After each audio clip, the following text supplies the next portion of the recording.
ఎవరైతే రైతులు కొంచెం ఇంటర్నెట్ బాగా చూసి తెలివితేటలు బాగా ఒక్కటి గుర్తుపెట్టుకోండి, సంఘే శక్తి కలవు యుగే, కలికాలంలో సంఘటిత శక్తియే గెలుస్తుంది. కరెక్ట్.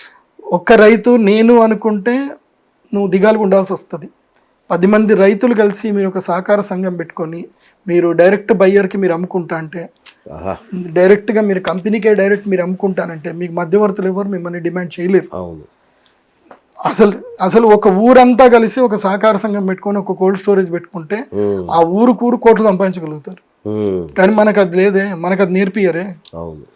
మన స్కూల్లో అది నేర్పియరు. మన స్కూల్లో ఏం నేర్పియాలంటే చట్టాలు నేర్పియాలి. ఎగ్జాక్ట్లీ, చట్టాలు మెయిన్గా నేర్పియాలి.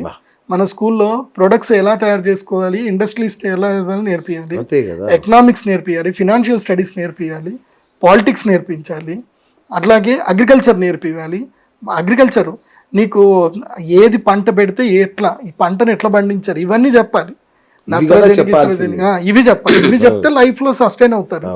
మీరు మ్యాథమెటిక్స్ లెక్కలు ఎన్ని వేసుకుంటే ఏం ప్రయోజనం? ఇప్పటికీ శాంటీటా ఏందో కాస్టీటా ఏంటో ఎవరికి అర్థం కాదు. అవి ఎందుకు చెప్తారో కూడా కానీ అవి నేర్చుకునే జీవితంలో ఉపయోగపడతాయి.